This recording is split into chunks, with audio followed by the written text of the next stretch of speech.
Kahalalullah, Yahweh, Ba'ashim, Yahweh Shah, Ba'ashim, Kakadash. All praise, glory, and honor be unto Yahweh, Ba'ashim, Yahweh Shah, Ba'ashim, Kakadash. Double honor to our elders and apostles of the great millstone. I want to go into this because even though the world has been shaken up by this entertainer, slash designer, they keep on putting this this term out there called black. And when it comes to this awakening, to this what do you want to call it? Quickening. You have to understand the context of the children of Israel, that they were divided into two kingdoms. You have the northern kingdom and the southern kingdom. And what most of our people like to do is just focus on the southern kingdom. You got the so-called BOIs out there, and these newcomers into the truth that don't really have a understanding of the scriptures, and the children of Israel. So hopefully with this lesson, it'll be edifying to that fact. Lord willing. With that, we'll scroll down.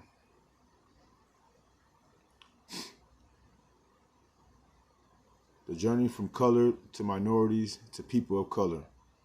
March 3rd, 2014. So it's a while back since it's been printed, but there's a couple of parts in here I want to get.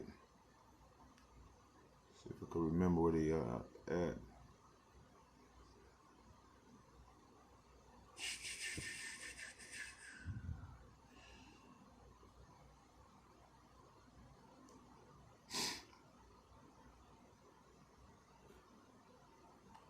All right, I want to start here.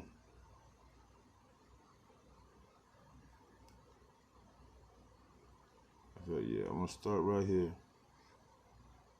He writes, when I was a kid, the flesh crayon in a box of Crayolas was pink. Speaking of, let me scoot this over so you can see the flesh color they're talking about. You see that? The flesh color. Pink.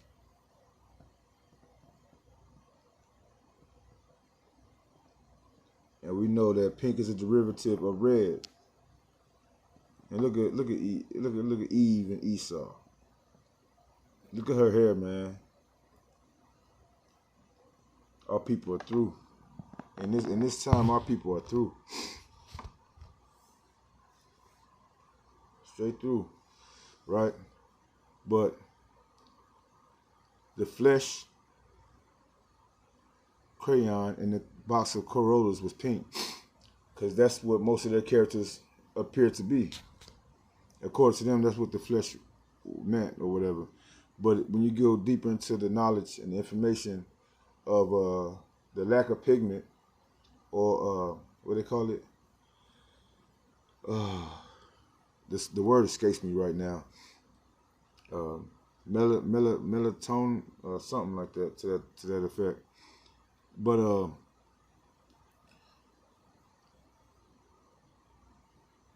they're Salakia, I kind of went off. The term black,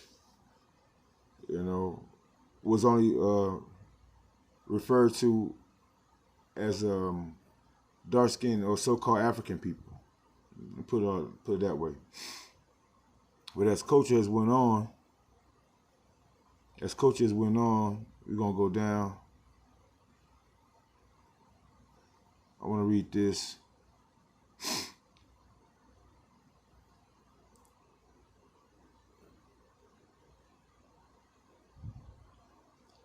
Person of color is a useful term because defining someone by a negative non-white, or other than white seems silly, but some white folks object to the phrase too because, hey, we do have color. Yeah, pink. One definition of white from the Random House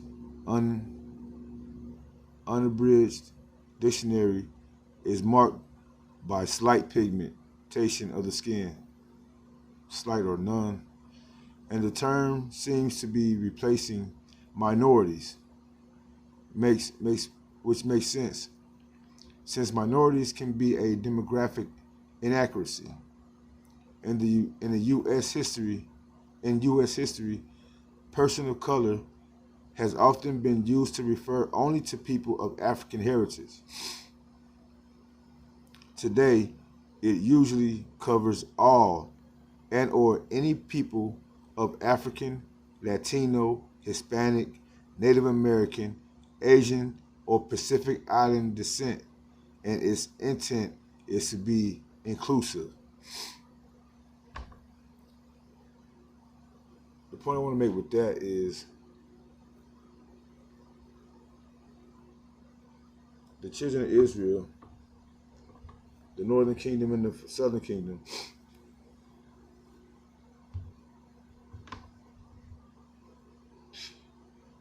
all came from one man,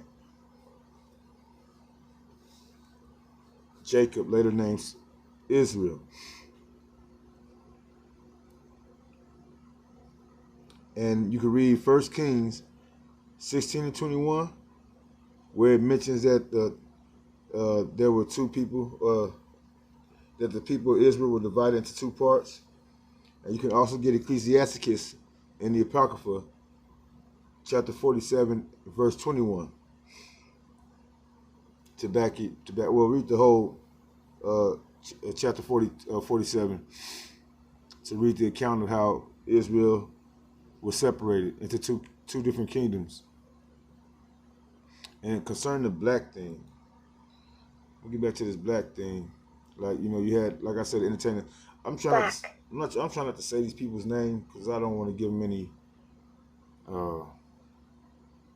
acknowledgement. But you know what's going on in the media if you know. Black. I want to jump down because I was sitting up here looking for this definition earlier, and I'm like, these are not the same definitions I remember reading years ago. Right? And then on top of that, I want to go to this one right here. What is the real meaning of black? Right?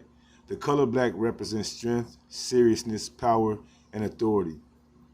Black is a formal, elegant, and prestigious color, authoritative and powerful. The color black can evoke strong emotions, and too much black can be overwhelming. I mean, in a sense, some of that does make sense, but I was looking for the term as like I remember it being like void of light, like bad. I remember those terms when I was growing up reading in the dictionary and encyclopedias. And this is the closest thing I could find to it right here. See definition of black on dictionary.com. Adjective: lacking hue and brightness, opposite to white, gloomy, dismal, not clean. So why do we continue to call ourselves black?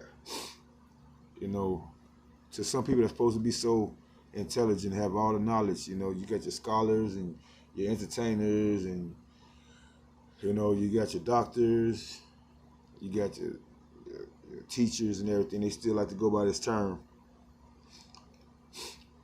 Like I like to mention all the time, man, the Lord ain't coming back for no black people or no brown people. He's coming back for his children. And they have names: Judah, Benjamin, Levi, Ephraim, Issachar, Zebulon, so on and so forth. Where am I gonna go? Prophecy. This is Jeremiah chapter 50, verse 3. For out of the north there cometh up a nation against her, speaking about Babylon, America, which shall make her land desolate, and none shall dwell therein. They shall remove and shall depart, both man and beast. Because it's written that after the missiles come over here and the Lord with his chariots, this land is going to be totally destroyed. No one is going to inhabit this land ever again.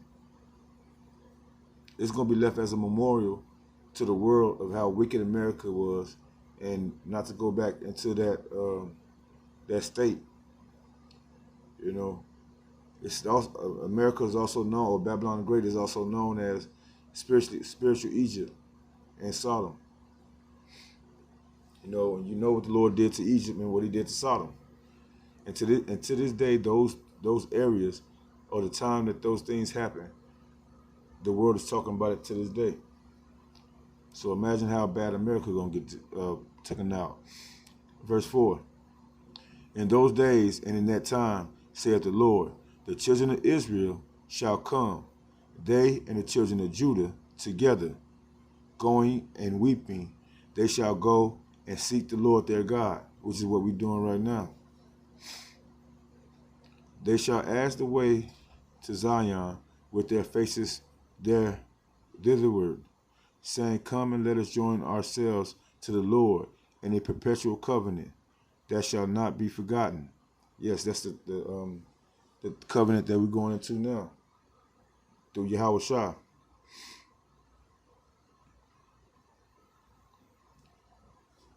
Verse 6, my people have been lost, sheep.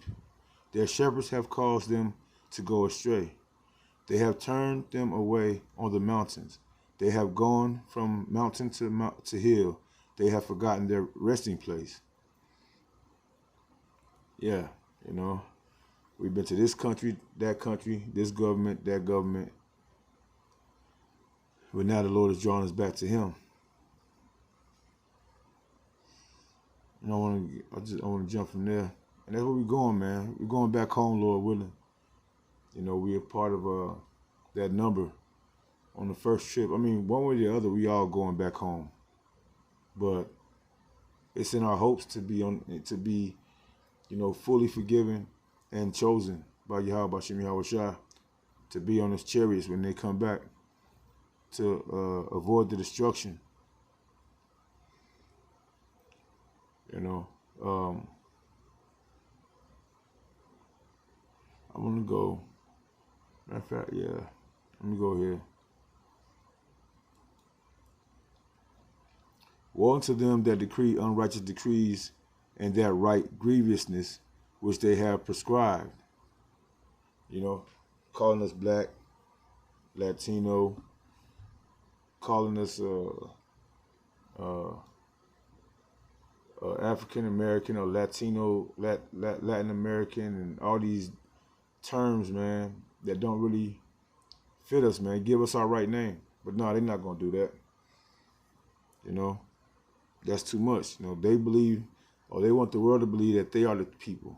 They are the chosen people of the Lord. Verse 2. Isaiah chapter 10, verse 2. To turn aside the needy from judgment, who is Israel, to take away the right from the poor of my people, who is Israel, that widows may be their prey, and that they may rob the fatherless. And what will ye do in the day of visitation, and in the desolation, which shall come from far? To whom will ye flee for help, and where will ye leave your glory? Yeah. It was written all the nations are going to come against Babylon the Great, you know, in that whore, a.k.a. America. And you see it happening with the conditions for battle, the conditions for war right now. The conditions that's really going on in the world right now. I'm going to go to Ezekiel chapter 37, verse 16. Moreover, thou son of man, take thee one stick and write upon it for Judah, right? The southern kingdom of Israel, and for the children of Israel, his companions. Judah, Benjamin, Levi. Then take another stick and write upon it for Joseph, the stick of Ephraim. That's the king of the northern kingdom, of the northern tribes of Israel. And for all the house of Israel, his companions, and join them one to another into one stick, and they shall become one in thine hand. And that's the prophecy that's going on right now. As we just read in Jeremiah, they shall ask the way to Zion with their faces thitherward, saying, Come and let us join ourselves to the Lord in a perpetual covenant that shall not be forgotten. You know, I want to get this. It's also, the Lord is bringing his people back to him, the hopeful elect, the 1/3 from all the parts of the earth. You know, and the point of this lesson is to keep those that's in the truth or that's getting into the truth, get them to see that it's not all about black. It's not all about African. You know, because most of the people out there, that's how they're gonna make it. You know, and they lack the 100% truth, more or less. And I remember a song. I just want to get this little song that I used to listen to back in the day. I still do to this day. But this is a verse that was written by, an entertainer that's no longer here. That's his name right there. But he says, don't nobody give a about the police. It's double jeopardy, or about the Don't nobody give a fuck about the poor, right? It's double jeopardy if you're black or Latino. See, so even all this time, we've been seeing, who's the ones that's really struggling? The poor, right? Hold on.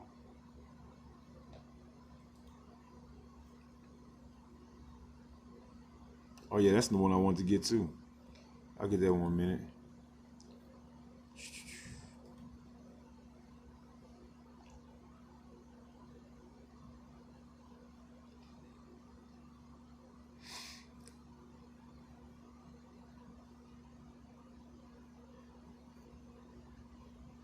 Golly, man.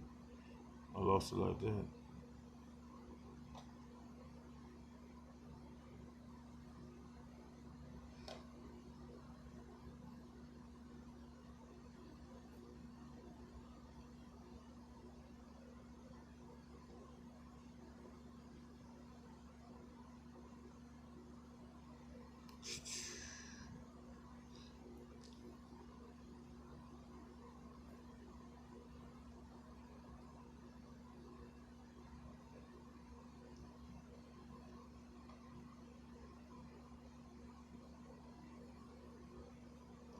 Golly, I'm tripping.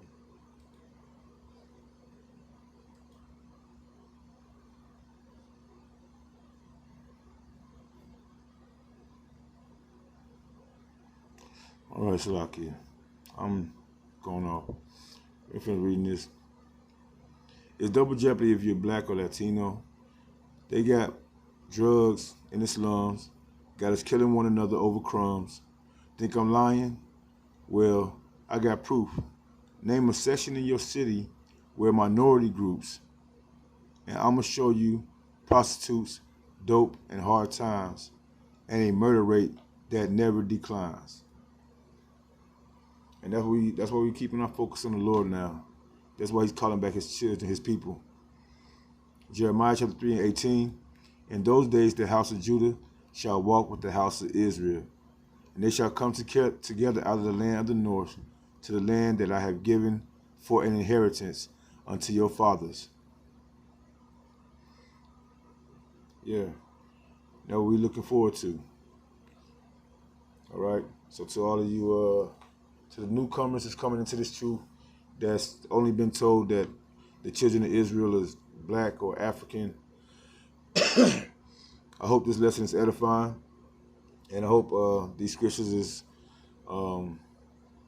edifying to those that's out here studying and teaching to pass the word along. And with that, I'm going to give all praise, glory, and honor to Yahweh, Ba'ashem, Yahweh Shah, Ba'ashem, Kakadash. Double honor to the elders and the apostles of the great millstone once again.